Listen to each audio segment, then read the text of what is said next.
Hey, welcome to VEDA. Today I wanted to talk about ear infections and my experience with them, actually with my children having them. This is another one of those, like, I'm not an expert at all, but we've had a lot of ear infections and I kind of feel like now we have a grip on things, and at first it was just like, whoa, what is the deal? Why are we having all these ear infections? And then come to find out, like, everyone has them at a certain age, and it's really annoying. So I just want to talk about that a little bit because maybe some of my suggestions will help you. I don't know. So when Joel was around age 2, from age 2 to 2.5, he had ear infections the entire 6 months. He did not get rid of an ear infection. When it started to subside near the end of a course of antibiotics, it would come back. It would subside at the beginning, and at the end it would come back, and then we would go on a stronger antibiotic. So he was on about 5 antibiotics in 6 months, and they just kept getting stronger and stronger. And his ear infections actually got worse. Like, each time it would come back, it seemed like he would cry more. It was more painful. It started even, like, whatever ear was worse, he would actually have swelling, like, in his eyeball area, like the drainage can kind of back up into your eye. It was really bad. So, 2 things that we ended up doing, the dramatic story, basically, during this time frame, the 6 months, I was thinking to myself, what are we going to have to do? Like, we're going to have to do something. This can't go on. Like, we can't just keep giving him antibiotics and then they're not working. Why are we even doing the antibiotics? Something had to change. I knew I didn't want to give him tubes, but my doctor was kind of headed that direction. We were at the store. I was getting lemons for my husband and for water. He likes to put them in his water. And Joel, age 2, said, see those lemons, see those lemons. And he took the bag of lemons, like, in the mesh, and started chewing, like, on the rind, like, trying to eat the lemon. So that's when I thought, oh, maybe I should start giving him more vitamin C.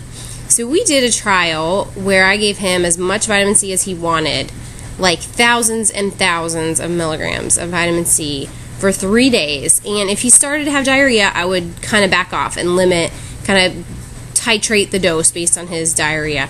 We did it for 3 days, and I was amazed. Like, my husband was actually amazed too, and he is not a believer in, like, vitamins and stuff. Well, he wasn't until this. It actually thinned out his mucus, so the second day he started getting more mucus, and I was like, this isn't good, but it was thinner. It was just coming out like crazy. It was crazy. It wasn't thick, it wasn't green, it was just thin coming out. And he started speaking better, and he started waking up from his naps, like, not crying, which was the first time he had done that in about 6 months.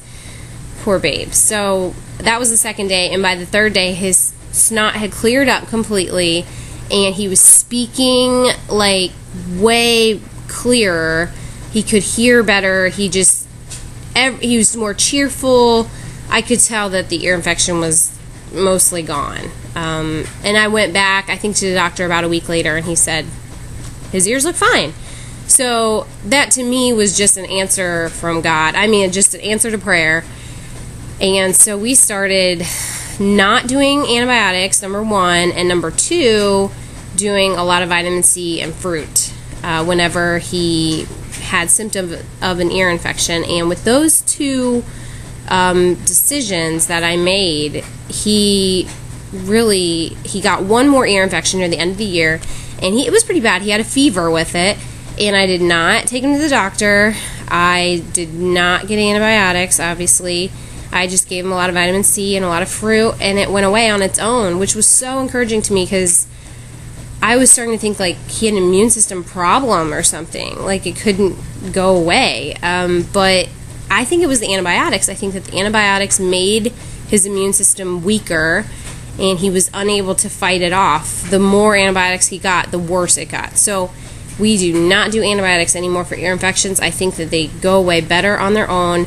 And now I also do garlic and mullein drops in the ear if I think Judah has one, which he's maybe had one. I'm not sure. He's not a very big complainer, so I can't really tell. But I put garlic and mullein drops. I put about 2 drops, and I make sure he's laying on the side, obviously, and I move his earlobe, pull it back, make sure it gets in there real good. You can see bubbles come up, and then I let it sit for a while, and then I kind of just let it drain out a little bit. Like, I let it go in as much as possible, and then it pretty much kind of comes out, and then I turn and do the other side, because I don't know which ear is infected. And he actually really likes it. The first time I did it, he didn't like it so much, and then the second day, he offered his ear to me, so maybe he was hurting, and that's why he wanted it done. I don't know. But that's what we do now. We do lots of vitamin C, we do lots of fruit, and I make sure I'm still doing probiotics and their vitamins, which I'll do a video on that at some point. And we do the garlic and mullein drops. And it seems to clear things up within 3 days. I mean, pretty fast. At least the height of the infection is definitely gone within 3 days.